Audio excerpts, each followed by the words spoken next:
Looking for advice on how to ace your call center interview? Today, I'll be explaining what call center recruiters are looking for in a candidate, common call center questions that you may be asked, how to prepare, and how to follow up. Oh, and be sure to stick around to the end where I'll explain what to do if you don't have an answer prepared for a question that they ask you. You don't want to miss this one. Step one is to really understand what call centers are looking for. So I'm going to share some qualities that call center recruiters often seek in candidates so you can keep these in mind throughout your preparation and interview process. So the first quality is knowledge about a company's products, services, and successes. Being an active listener, so that's someone who listens to understand, clarify, and repeat and confirm the message. An empathetic, friendly, and professional demeanor, especially when you're dealing with an unhappy or frustrated customer. And understanding that calls need to be managed in a timely manner because other callers are waiting. Being a problem solver when customers have issues and need help making choices. The emotional intelligence to remain calm, especially in tense situations. And the understanding of when it's appropriate to escalate things to a manager or supervisor. Step two, research what you would be discussing with call center customers. Before you head into the interview, be sure to read the company website and the job posting in particular. Try and look for ways that you can connect your own experience and background to the preferred and required qualifications that you see in that job posting. For call center candidates in particular, it's really recommendable and actually I would say a strong advantage if you can go in knowing a lot about the products and services.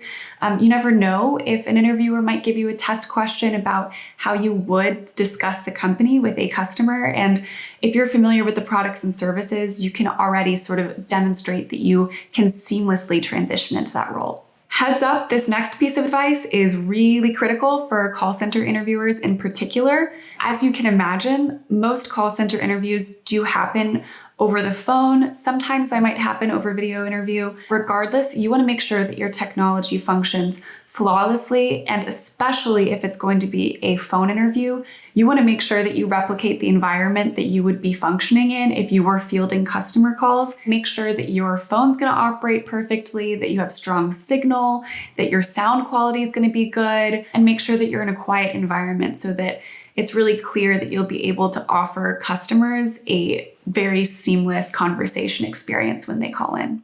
Step three, prepare to answer call center interview questions. Most interviewers open with the icebreaker, tell me a little bit about yourself. And your response to that prompt is what's termed an elevator pitch, or a 60 to 90 second rundown of your professional experience, a few interesting points about it, and what brings you to the job interview today. Elevator pitches are always important, but they're particularly so for call center candidates because your communication skills are a key part of the job.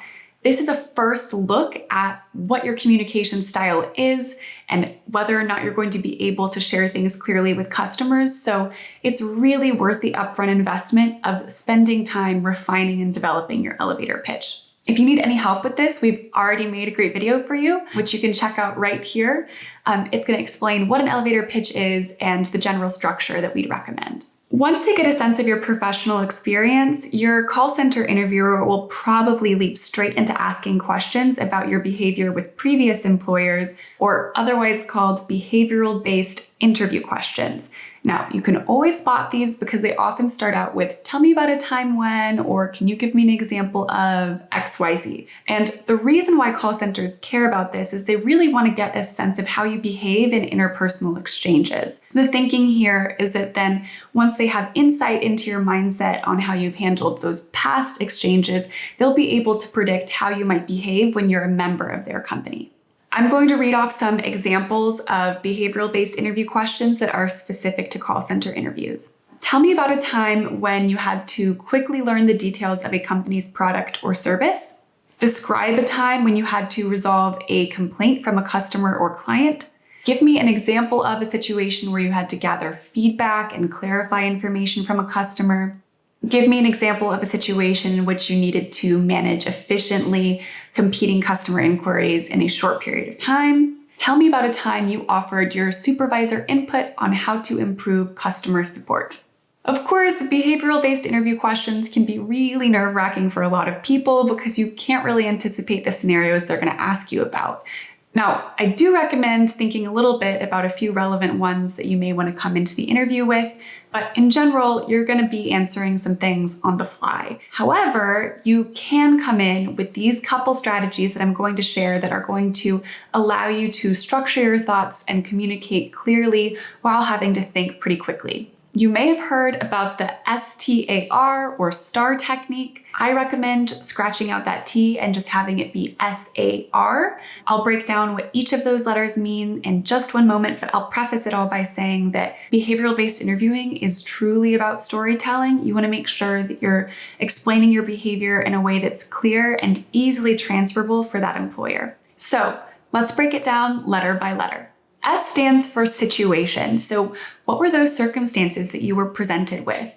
An example of this might be a customer called me. She was very frustrated by the fact that she had paid for overnight shipping, but she still hadn't received her package days later. Next up is A, which stands for assessment and action. What did you analyze about the situation and what action did you take to resolve it?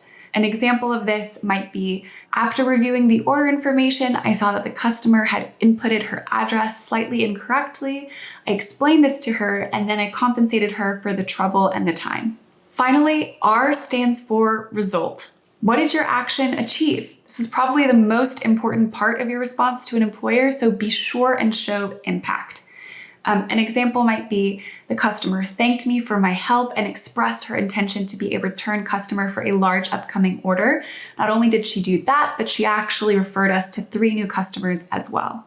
My second strategy that I'd recommend for answering these questions is to really prioritize which story you tell based on your employer's needs. For example, I might, if I were interviewing, be asked by an employer, tell me about a time where you achieved something you're really proud of at work. Well, it's really normal to have a number of situations pop up in your head at that moment. And I might not be sure, which one is most relevant. What do I share?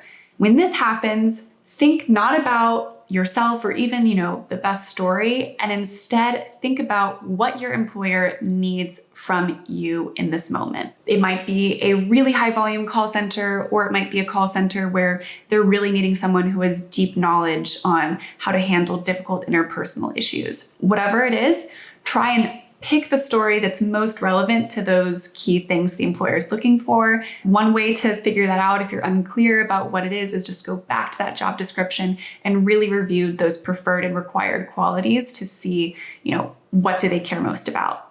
So step 4, follow up with a thank you and demonstrate your strong interpersonal skills. Send a thank you note within 1 to 2 days after the interview. Sooner is always better in this case.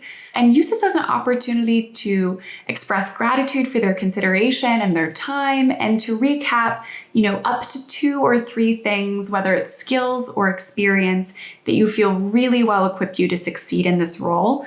Close out with another note of gratitude and with optimism for the future possibility. And if you've had someone refer you to the role, make sure that you just thank them as well. Now, most people here will send an email, which is perfectly appropriate.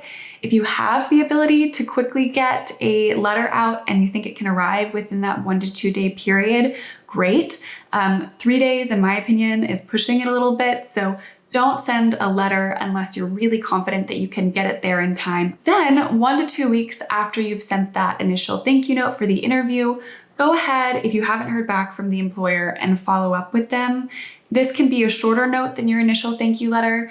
It can just be a quick reiteration of your skills and qualifications, 1 or 2, and then a note of thanks.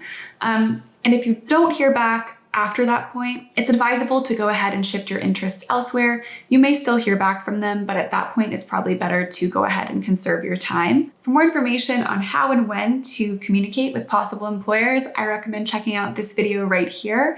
We have an ultimate guide of sorts that can basically walk you through every possible written interaction that you might have with an employer and how best to follow up. Now for our quick bonus tip.